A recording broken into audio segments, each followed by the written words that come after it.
Uh, Good evening, everyone. Let's start it. So first is DI.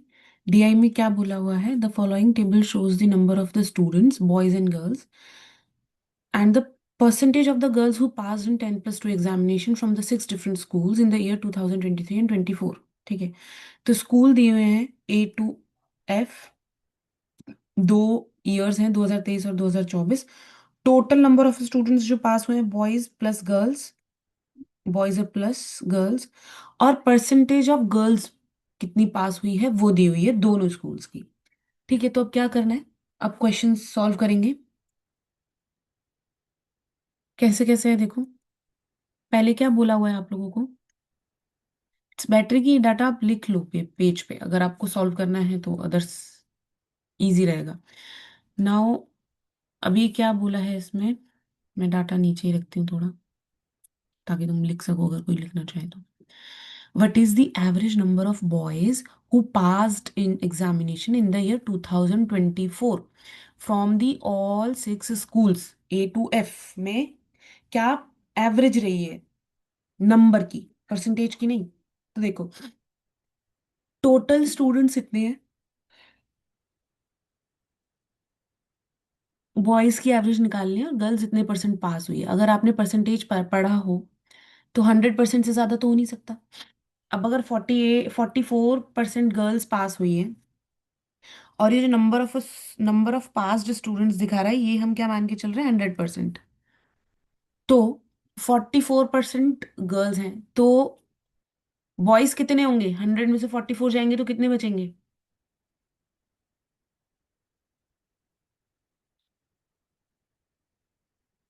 बोलो बोलो।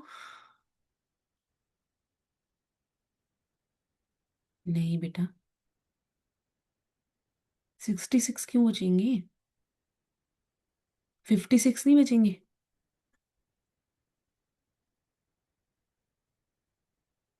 हम्म तो if we are doing 550 का 56% सीधा सीधा निकालोगे तो ए स्कूल के बॉयज आ जाएंगे। ठीक है, सेम गोज विद दिस। इसका 60% बॉयज हो गए, इसका इसका 55% ऑफ बॉयज हो गए। ठीक है, इसका कितना निकालना है तुम्हें? 56%, 48%, तो ये हो गया आपका 52%। ये हो गया आपका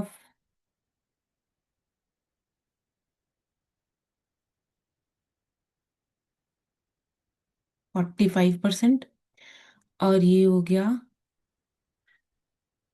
64%। अब ये सिर्फ परसेंटेज निकालनी, सीधी सीधी जो नंबर्स आएंगे उनको प्लस करके एवरेज निकाल देंगे। तो देखो नीचे सॉल्यूशन में भी कुछ ऐसे ही दिया होगा।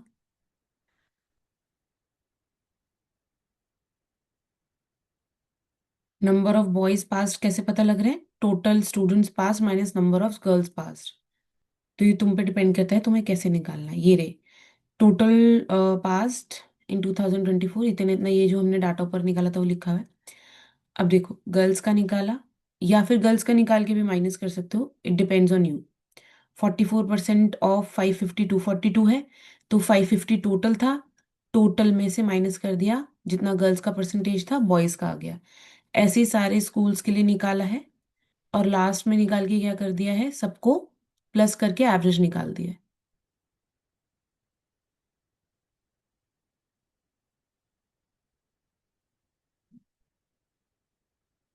ये रहा। ठीक है, सबको निकाल के, कितने स्कूल है टोटल? 6, तो 6 से डिवाइड करोगे 379। क्योंकि कैलकुलेशन यहाँ करोगे तो बहुत टाइम लग जाएगा। अगर तुम्हें कैलकुलेशन भी बतानी है तो मैं बता दूंगी, नो प्रॉब्लम। ठीक है, नेक्स्ट इज क्वेश्चन नंबर 2। देखो उसमें क्या बोला है? फॉर स्कूल एफ, ठीक है, एफ के लिए the number of boys who passed in the year 2024।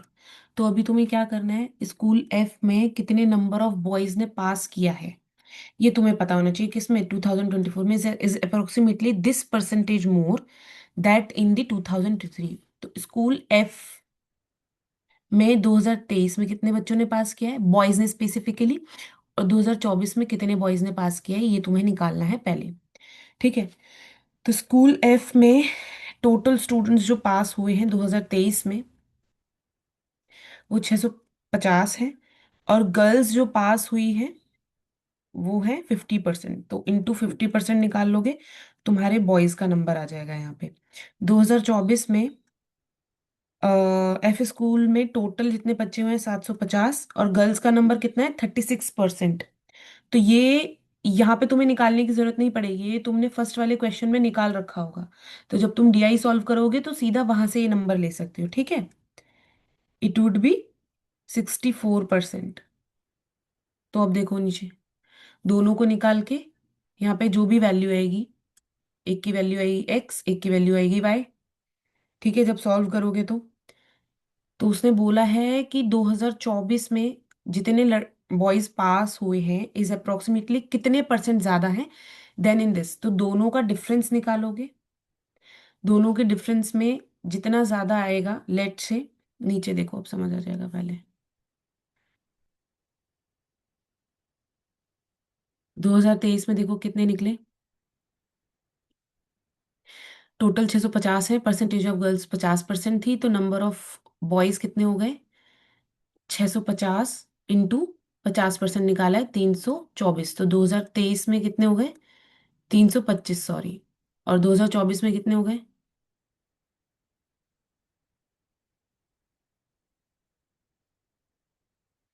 750 total है। नंबर ऑफ गर्ल्स कितना है 36%। तो देखो इसमें वही कॉन्सेप्ट बताया हुआ है कि बार बार निकाल के माइनस करोगे स्टेप और बढ़ जाता है, तो सीधा उतने की ही परसेंटेज निकाल लो, तो स्टेप कम रहता है। नंबर ऑफ बॉयज कितने हो जाएंगे, परसेंटेज ऑफ बॉयज अगर निकालोगे तो 64%, तो सीधा 64% निकालो 480।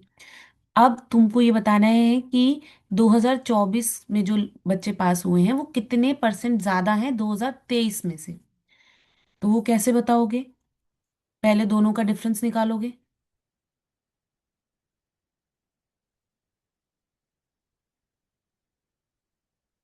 ठीक है।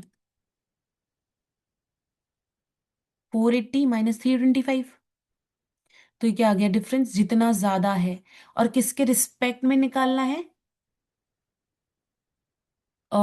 2023 के रिस्पेक्ट में निकालना है। ठीक है, ओरिजिनल वैल्यू।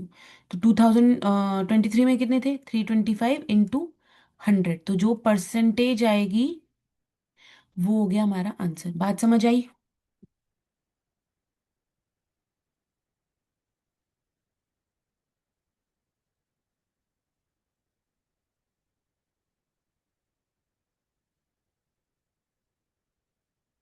ठीक है, नेक्स्ट देखो।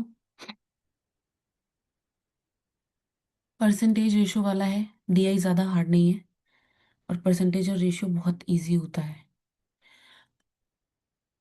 अब क्या बोला है क्वेश्चन में, number of boys who passed in the examination is more than 300 in the year 2023 as well as in the 2024 इन कितने स्कूल में। ये कह रहा है कि जितने भी बच्चे लड़के पास हुए हैं एग्जामिनेशन में, चाहे वो 2023 हो चाहे वो 2024 हो, दोनों में 300 से ज्यादा पास हुए होने चाहिए। तो ऐसे कौन से स्कूल हैं A to F में जिनमें ये दोनों में 300 से ज्यादा रहे हों।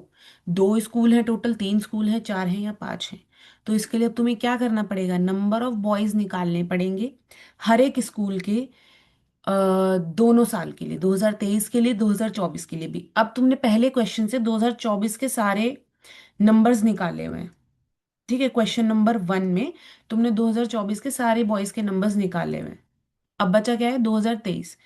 ठीक है, that what I am saying in respect of, जब तुम सॉल्व करोगे तो तुम्हें बार बार कैलकुलेशन करने की जरूरत नहीं है। तो याद रखना कि क्वेश्चन 1 में हमने निकाले थे, हमें सिर्फ 23 के निकालने हैं, और काउंट करके बता देना है कि कितने बच्चे हुए हैं नहीं हुए, 300 से पार।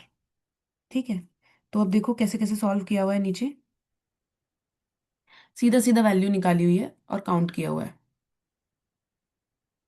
स्कूल ए के लिए 2023 में गर्ल्स कितनी थी 46% ऑफ 500, तो 230। ये तुम्हारे ऊपर डिपेंड करता है कि तुमने कैसे ये परसेंटेज निकालनी है। तुम्हें पता है टोटल 500 है, और गर्ल्स 46% है। तो तुम अगर इसका 54% निकालोगी तो वो सीधा बॉयज की रेशो आएगी। तो यहाँ पे जो तुम्हें माइनस करने वाला काम है ना, ये तुम्हारा बच जाएगा। निकालो 500 × 54 डिवाइडेड बाय 100। निकालो 54 फाइव जा, 5 4 जा, अरे बोलो, 5 5 25, 270। सीधा आगे ना, यहाँ माइनस नहीं करना पड़ेगा। तो तुम ऐसे भी निकाल सकते हो, ठीक है। तो ये निकाला। अब उसने बोला है जिसमें दोनों स्कूल्स में, बोथ स्कूल्स में, सॉरी बोथ ईयर्स में, 23 में और 24 में, उसको काउंट करेंगे। तो ए तो पहले ही कैंसिल हो गया क्योंकि 270 आया हुआ है। ठीक है, टोटल स्कूल्स हमारे पास कितने, A B C D E F। तो एक स्कूल तो कटा। ठीक है, नाउ नेक्स्ट बी के लिए निकालो। बी के लिए कैलकुलेट करोगे तो देखो, बी में गर्ल्स की 42% है और टोटल है 600। तो जब कैलकुलेट करोगे 600 का -8, 58% निकालोगे तो 348 ही आएगा। ठीक है, और ऐसे ही करके 2024 का निकाला हुआ है, 384 आया हुआ होगा। तो एक स्कूल काउंट हो गया, वन। ठीक है, जिसमें दोनों में 300 से ज्यादा नंबर आए हुए हैं बॉयज के। ऐसे ही करके सारे स्कूल्स के लिए निकालोगे। सी में कितने हैं, सी में तुमने कैलकुलेट करा तो 650 के लिए जब तुमने परसेंटेज निकाली बॉयज की, 650 -44%।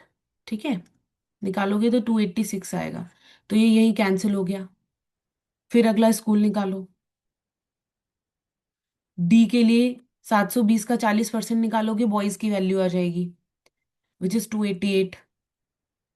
फिर ई के लिए निकालोगे 46% ऑफ 600 टोटल का, उतना परसेंट, तो वो 276 आ जाएगी, which is also get cancelled.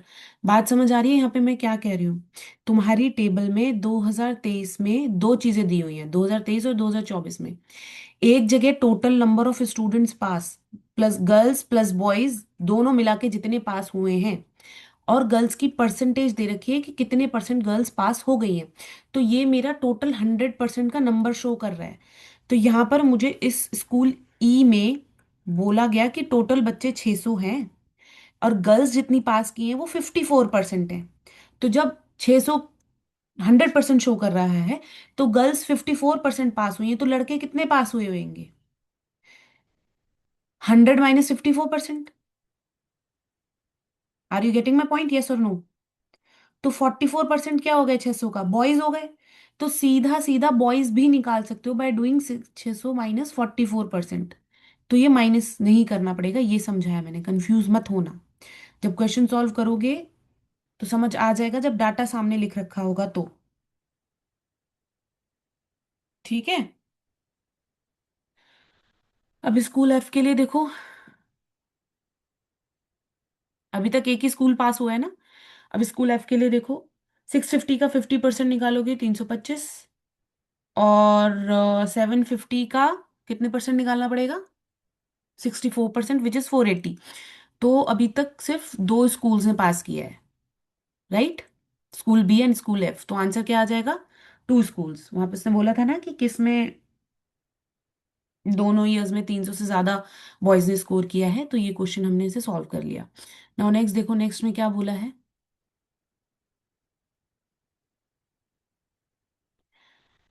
What is the ratio of the number of boys who passed from school A in 2023 to the number of girls who passed from the school E in year 2023?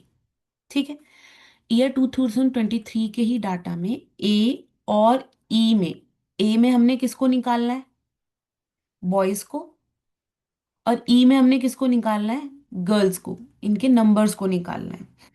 ठीक है, 2023 में ए में total number of students कितने हैं, 500, और ई में कितने हैं, 600। गर्ल्स की परसेंटेज कितनी दी हुई है ए में, 46%, और ई में दी हुई है 54%। सॉल्व करके बताओ मुझे, अरे ये तो तुम्हें दिख ही रहा है।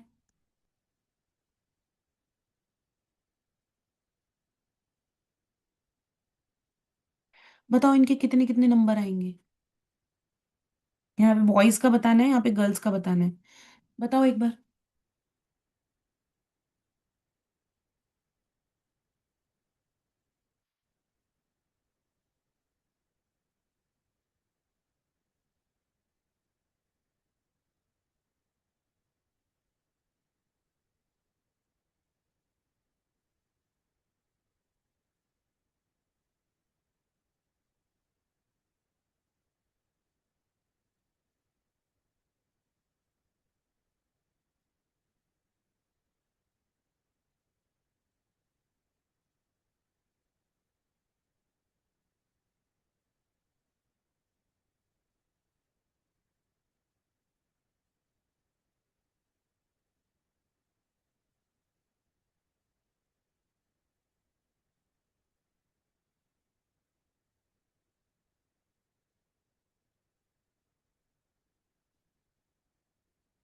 देखो भाई,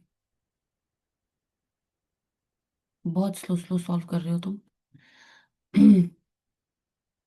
डाटा दिया तुम्हें फिर भी नहीं निकाला तुमने। ठीक है। क्या बोल रहा है? ए में 2023 में टोटल स्टूडेंट 500, यही बोला था तुम्हें। बॉयज गर्ल्स कितने? 46%। स्कूल ई में 600 ने पास किया, नंबर ऑफ गर्ल्स निकालें सीधा सीधा 54%। ठीक है। तो girls in school A is this. A में क्या निकालना है तुमने? बॉयज निकालना है, तो सीधा क्या करो, 54% निकाल के बताओ 500 का कितना आएगा। 270, हमने ऊपर सॉल्व भी किया था। ठीक है। नीचे सीधा सीधा गर्ल्स का पूछा है, 54% ऑफ 600 इज 324। अब बताना क्या है, दोनों की परसेंटेज, रेशो। रेशो कैसे निकालोगे?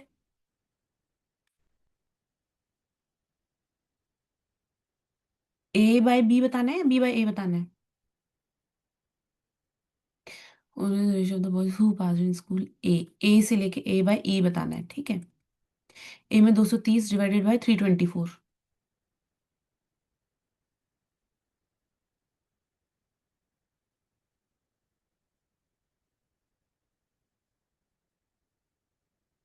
सीधा सीधा रेशो निकाल दो।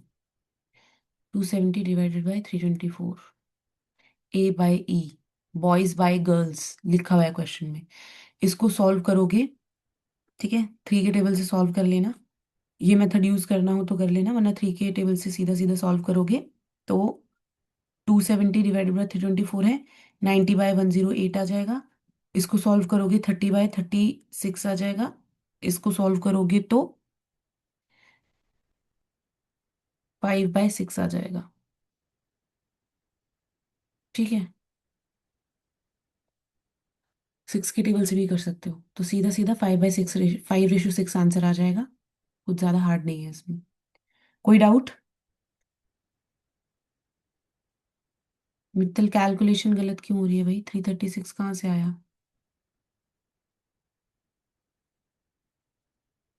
अब लास्ट क्वेश्चन में क्या पूछा है? The average number of girls who pass in the year 2024 from all the six schools. अब क्वेश्चन नंबर वन में तुमने बॉयज के नंबर्स निकाले हैं। क्वेश्चन नंबर वन में 2024 के सारे बॉयज के नंबर पास निकाले हैं कि कितने बॉयज ने पास किया है, A B C D E F। तो पेपर में इस कंडीशन में क्या करोगी, तुमने पेपर में लिख रखा है, सीधा टोटल में से बॉयज के माइनस करके अपने गर्ल्स के निकाल लेना। Is this much percentage of the number of the students who pass from school A in the year 2023। Simple पूछा गया है, percentage of the students, number of students पूरे who pass from the school A in year two, और यहाँ पे क्या है, average, average का याद रखना। ठीक है, तो ये यहाँ से सारी गर्ल्स के नंबर निकालोगे, डिवाइडेड बाय 6 कर दोगे, वो तुम्हारी एवरेज आ जाएगी। Is that much percent of the number of students who पास।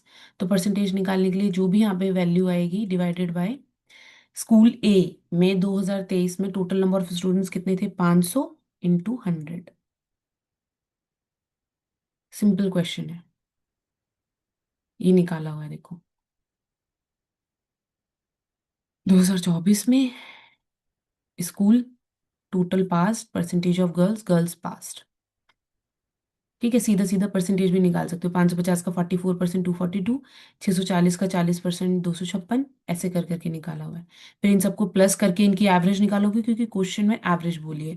तो 311 divided by 500, which is the total number of students of school A in 2023 multiplied by 100। तो तुम्हारा आंसर आ जाएगा 62.2%। कोई बात नहीं, कोई बात नहीं। ठीक है। डीआई बहुत इजी सा है, कुछ हार्ड नहीं है, सिर्फ परसेंटेज लगानी है और कुछ नहीं करना है। Is this clear to everyone और not?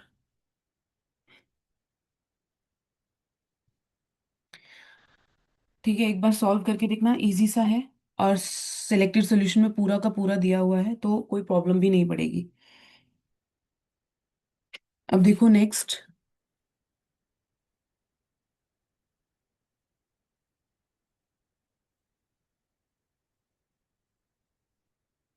Next is question number 6। Question number 6 में क्या बोला हुआ है? The world is an effect and hence it must have an efficient and intelligent cause. ठीक है। The efficient and intelligent cause is good, sorry, God, which means of the knowledge is used in the argument as per the classical Indian school of logical न्याया। ठीक है, इसमें option तुम लोगों को दिख रहा है तो पूछने का कोई फायदा नहीं है। The correct answer of the option is inference. Inference कौन से वाला होता है?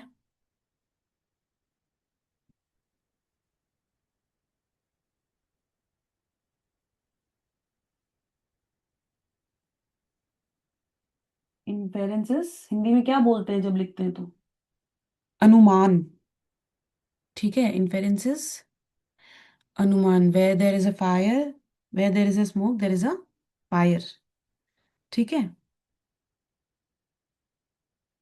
क्या बोल रहे हो मित्तल? भाई ये कहाँ से आ गया?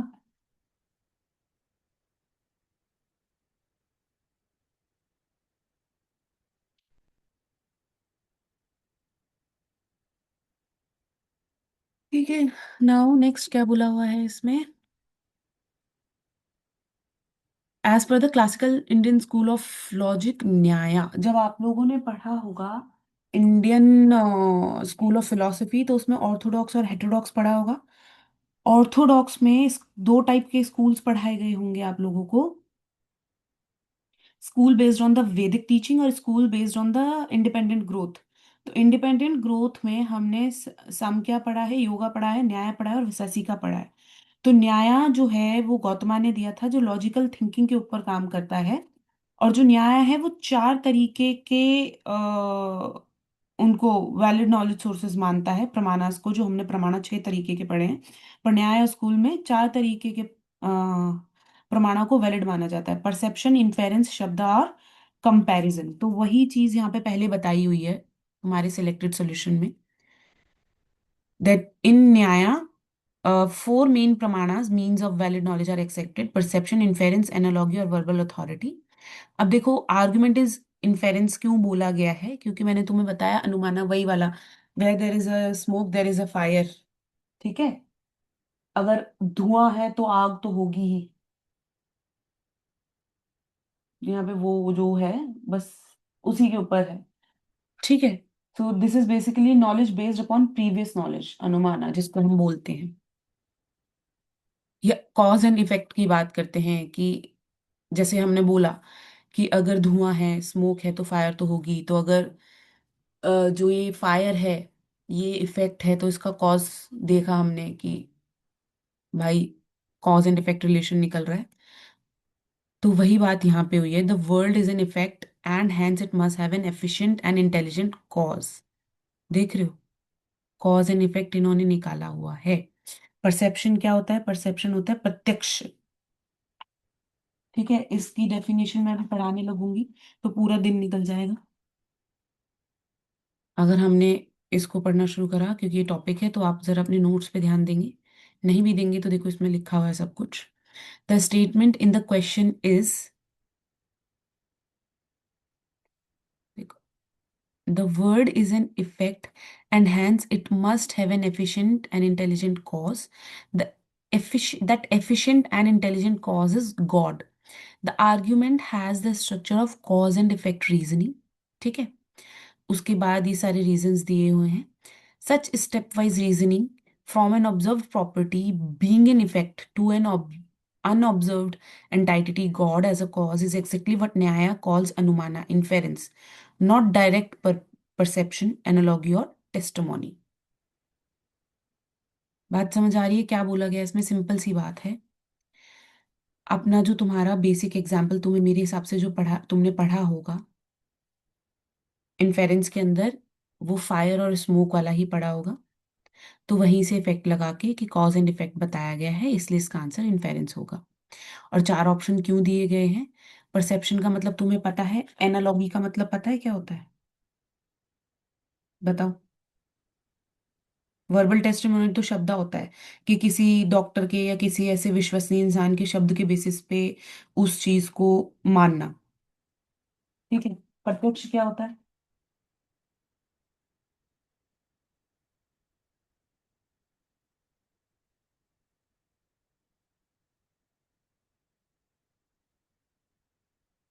प्रत्यक्ष जो सेंसरी ऑर्गन या मेमोरी के ऊपर डिपेंड करता है। ठीक है।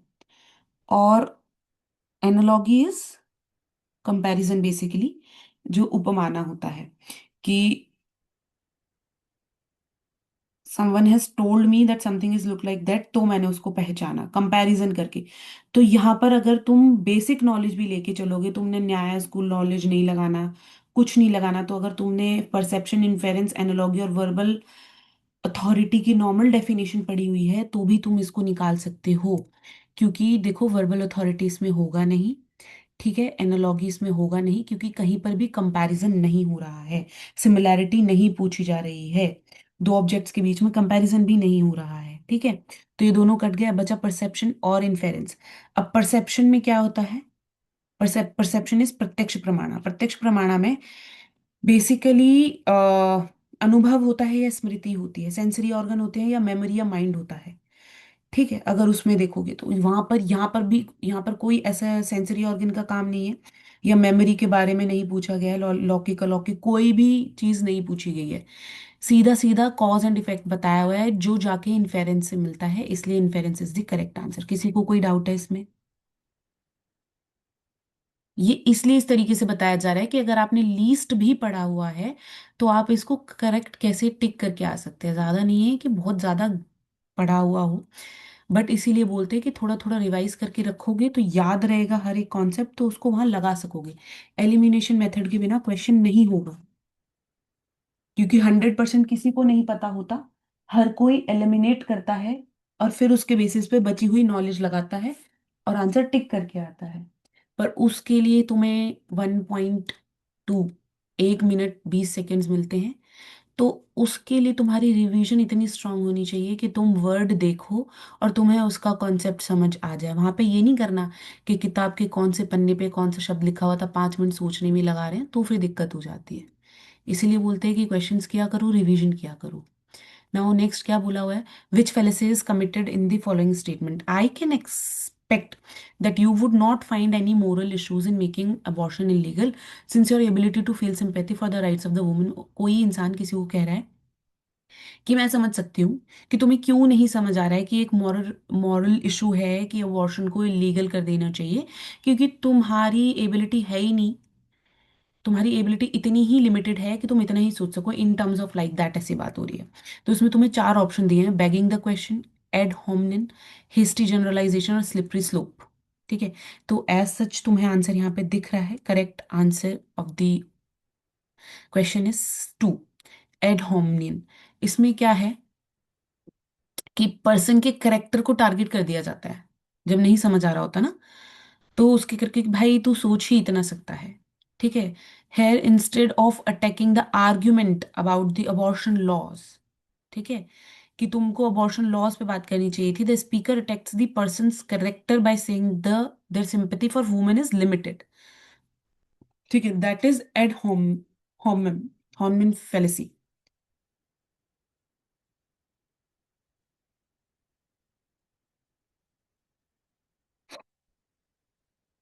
ढंग से पढ़ने के बाद तो 6-7 महीने।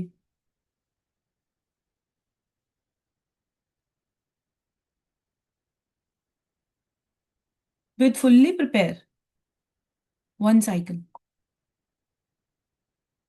वन और टू साइकिल।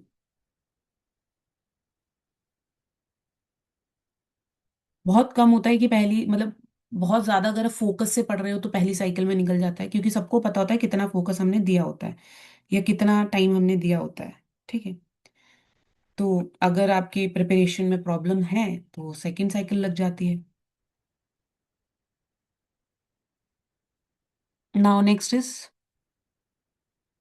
क्या और कौन कौन सा दिया हुआ है, बैगिंग द क्वेश्चन। इसमें क्या बोला हुआ है, देखो यहाँ पे लिखा हुआ है सारे ऑप्शंस के बारे में। Begging the question, assume what it needs to prove in the premises, here the premise is about the character not the conclusion itself।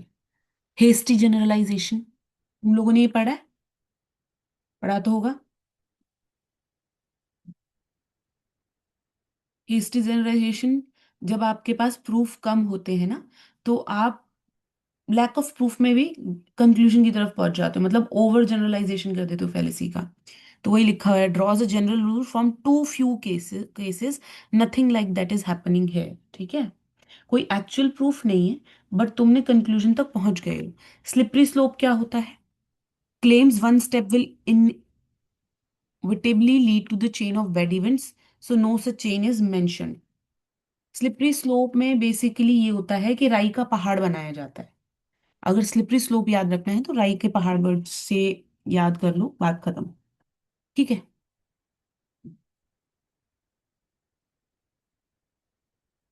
मतलब किसी की certain small actions will lead to the large bad outcomes, तो कोई relationship और action होता नहीं है। Next is,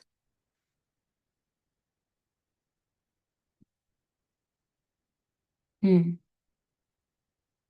अब इसमें ये बोला है, find the wrong term in the series given below. देखो तुम्हें सॉल्व करने के लिए नहीं देते हैं, इसमें समझा देते हैं। जब तुम देखोगे तो 3 to 12, 12 to 36 और 144, 46, तो यहाँ पे पैटर्न दिया हुआ है सॉल्व करके। वैसे इसमें मोस्टली पैटर्न्स ही होते हैं, तो वहां पे थोड़ा सा टाइम लगेगा, ज्यादा नहीं लगेगा अगर तुमने सॉल्व करे हुए कुछ कुछ क्वेश्चंस। तो देखो 3 to 12 गया, मल्टीप्लाई बाय 4, 3 2 जा, सॉरी 3 4 जा 12, 12 3 जा 36, 36 4 जा, फिर 3 जा। तो पहले 4 से मल्टीप्लाई किया और फिर 3 से किया हुआ है, फिर 4 से किया हुआ है, फिर 3 से किया हुआ है।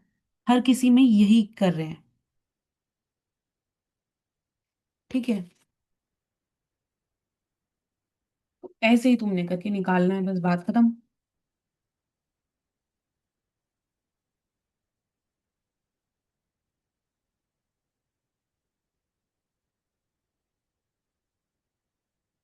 इसमें अगेंस्ट द मैन, जब हम किसी के पर्सनैलिटी के अगेंस्ट बोलते हैं ना, इसमें कोई शॉर्टकट नहीं है, इसमें सीधा यही है, एड होमिनेम फेलिसिस में पर्सनैलिटी के अटैक, पर्सनैलिटी पे अटैक करते हैं।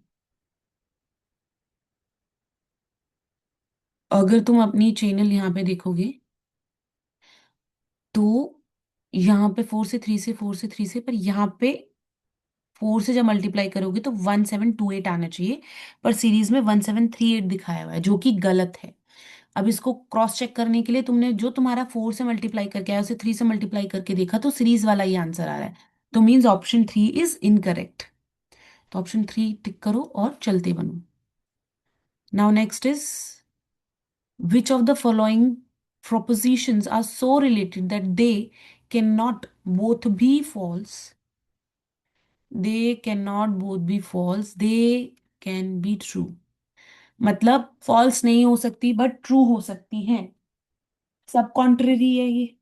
अगर तुमने स्क्वायर ऑफ अपोजिशंस पढ़ा है तो तुमने पढ़ा होगा कॉन्ट्ररी, सब कॉन्ट्ररी, कॉन्ट्राडिक्टरी और सब अल्टरनेशन।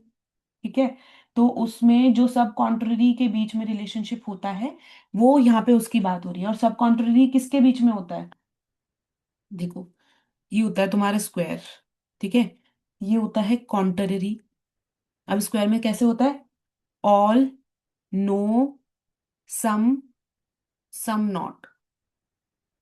ठीक है, ए, इनके निमोनिक्स होते हैं ई, आई, ओ। ये होता है कॉन्ट्ररी, ये होता है सब कॉन्ट्ररी, ये होता है सब अल्टरनेशन। सब अल्टरनेशन, ये भी सब अल्टरनेशन होता है, और ये होता है कॉन्ट्राडिक्टरी। दोनों ऐसे वाले कॉन्ट्राडिक्टरी होता है। तो ये वाला जो है कि can not both be false but they can be true, ये होता है सब contrary, which is come under the some and some not. तो सीधा सीधा इसमें सम और सम नॉट वाली वो देखो statements. Some poems are art work, ठीक है, ऑल वाला नहीं आना। Some poems are not art works, ठीक है, और some art works are poem. ये वर्ड्स अलग अलग हो गए ना, आर्ट वर्क्स और पोएम्स, बट यहाँ पे poems and art works, poems and art works same same आया हुआ है। तो option two A and C is the correct answer. बात समझ आ रही है? इजी है, कुछ नहीं है, अगर तुमने स्क्वायर ऑफ पोजीशन पढ़ रहा है तो सीधा सीधा सॉल्व होना है ये। क्लियर?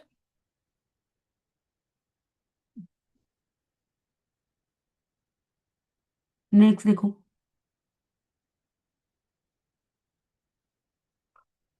नेक्स्ट में क्या बोला हुआ है, ये इसमें यहाँ पे लिखा हुआ है, देख लेना, सब कुछ बताया हुआ है। कॉन्ट्ररी, सब कॉन्ट्ररी, कॉन्ट्रडिक्टरीज सबके बताए हुए हैं। रिवीजन हो जाएगी, सेलेक्टेड सोल्यूशन जरूर पढ़ लेना। देखो, कॉन्ट्ररी का लिखा होता है can not both be true but false, can not be false but true, one must be true and other must be false, ठीक है। और लास्ट वाली का क्या होता है, सब अल्टरनेशन वाले का, if the universal is true the particular must be true. तो रिवीजन हो जाएगी, छोड़ना मत, ये नहीं कि पढ़ लिया है तो छोड़ देते हैं, ये आप लोगों को दिया हुआ है, तो इसको एक बार रीड कर लोगे तो रिवीजन हो जाएगी। अब देखो इस क्वेश्चन में क्या बोला हुआ है, क्वेश्चन नंबर 10 में, कि for different sets of data sets, x और वाई दो डाटा सेट्स हैं, उनका जो कोरिलेशन कोफिशिएंट है, जो आर है, वो दिया हुआ है, और स्टैंडर्ड डेविएशन दी हुई है एक्स की और वाई की, ठीक है। तो ए बी सी डी चार डाटा सेट्स हैं मेरे पास, चारों के मेरे पास कोरिलेशन कोफिशिएंट हैं, और चारों के एक्स और वाई के स्टैंडर्ड डेविएशन है। तो मुझे ये बताना है कि estimate the covariance between X and Y for each data set and arrange in the ascending order. तो इन सब की मुझे क्या करना है, कोवेरिएंस निकालनी है यहाँ पे, और असेंडिंग ऑर्डर में लगानी है, ठीक है, बढ़ते हुए क्रम में लगानी है। तो अब निकलेगी कैसे, अगर मैं आर को मल्टीप्लाई कर देती हूं सिग्मा एक्स और सिग्मा वाई से, मतलब कोरिलेशन कोफिशिएंट को स्टैंडर्ड डेविएशन ऑफ एक्स और स्टैंडर्ड डेविएशन ऑफ वाई से मल्टीप्लाई कर देती हूँ, तो I will get the covariance for that particular data set. तो यही हमने नीचे किया है।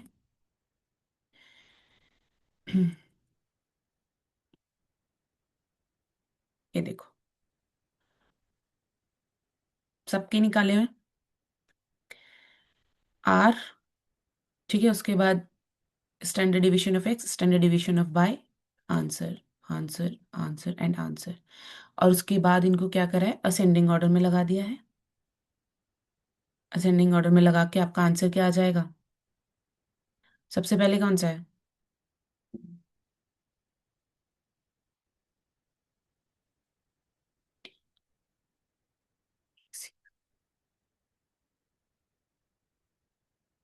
ठीक है, B D A C. Easy है क्वेश्चन, कुछ हार्ड नहीं है इसमें। नाउ नेक्स्ट इज, देखो नीचे बताया हुआ है, ये क्वेश्चन पढ़ के बताओ, देखा नहीं हो इसका ऑप्शन तो। इजी है ये तो, खुद भी बता सकता है इंसान हाइपोथेसिस पढ़ने के बाद।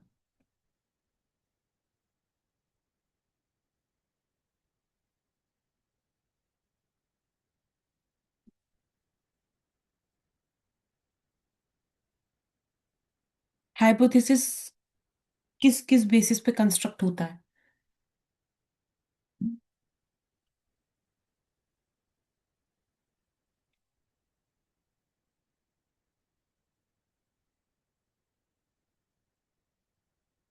देखो भाई, इतना टाइम लगाओगे तो गड़बड़ करोगे। Hypothesis construction are, it should describe one issue only, okay, it should describe many, एक ऑब्जेक्टिव के लिए एक हाइपोथेसिस ड्राइव करोगे. It should specify variables between which the relation should be establish, right. It should be specific and precise very much. It should be empirically testable whether it is right और wrong, right. तो ACDE is the correct answer. ACDE third. ठीक है. चलो, कुछ है नहीं इसमें, बिना पढ़े भी कर देते. अब बताओ. अरे अड़े अड़े. हम्म. सॉल्व करना पसंद करेगा कोई? क्या मैं कर देती हूँ. बोल, देखो क्वेश्चन में क्या बोला हुआ है कि, जस्ट अ सेकेंड. हम्म. इस क्वेश्चन में बोला हुआ है कि द इंटरेस्ट अर्न्ड. क्वेश्चन समझो पहले. द इंटरेस्ट, बात किसकी हुई है? इंटरेस्ट की. Earned on ₹8,000 when invested in some scheme for 2 years at 7% interest.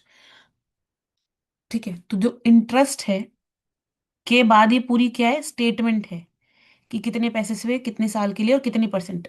The interest is per annum जो लग रहा है, तो interest is half of the interest. यहां से मेन चीज पकड़नी है. सिंपल इंटरेस्ट कितना लग रहा है पर एनम? सिंपल बात समझो, दोबारा से समझो. इस क्वेश्चन में बोला है कि the interest earn on rupees कितने, अमाउंट कितना है? 8,000. कितने साल के लिए? 2, टाइम 2 years. और रेट कितना है? 7% पर एनम. मेन बात ये है, इन्हें यहाँ पे कोमा लगाना चाहिए था. ठीक है. So the interest earn on this is half of the interest. इस सारी चीज पे जितना इंटरेस्ट मिल रहा है is half of the interest earn on the another amount, जो कि सेम स्कीम में सेम इंटरेस्ट रेट पे इन्वेस्ट किया गया है 5 साल के लिए.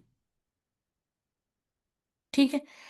तो यहां से हमें क्या पता चल रहा है कि जो सिंपल इंटरेस्ट ऑफ फर्स्ट है, इसका this interest is half of the interest, वो दूसरे वाले इंटरेस्ट का हाफ है, लिख रखा है यहाँ पे. तो this is the main thing जो हमें यहाँ क्वेश्चन से निकालनी है, बस फिर सारा क्वेश्चन सॉल्व हो जाएगा.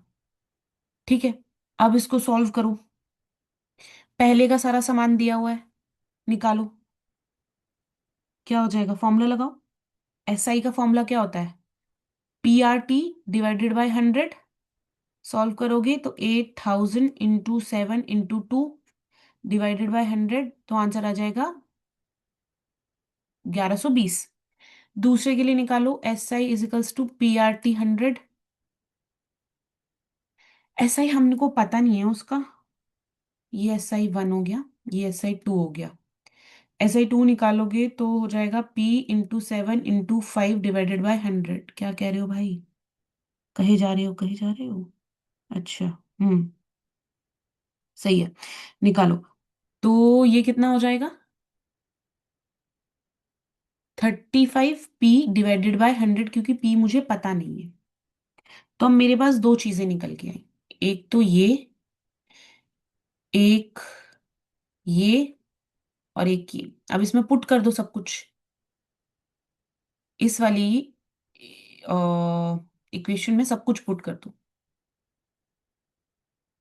क्या हो जाएगा ये हो जाएगा 1120. SI 1 = ½ of SI 2. SI 2 क्या है तुम्हारा? 35P × 100. अब ये 2 इधर चला गया. कितने हो जाएगा? 2240 = 35P × 100. अब ये 100 भी इधर ले जाओ. कितना हो गया? 224000. अरे नहीं नहीं, 3 जीरो आएंगे भाई. 2240 और ये 00 = 35P. P निकालने के लिए क्या हो गया? 224000 /35. सॉल्व करोगे तो तुम्हारा आंसर आएगा सीधा सीधा 6400. सिंपल. तुमसे क्या पूछा? वैल्यू ऑफ P निकल गई. कुछ नहीं करना ज्यादा. ठीक है. सिर्फ अगर आप इसको यहाँ पे समझ लेते कि यहाँ पे क्या कह रहा है कि जो इंटरेस्ट है is half of the interest earn on the another amount P, तो सिर्फ इतना पता लगाना है और क्वेश्चन सॉल्व हो जाएगा. ठीक है. Is this clear?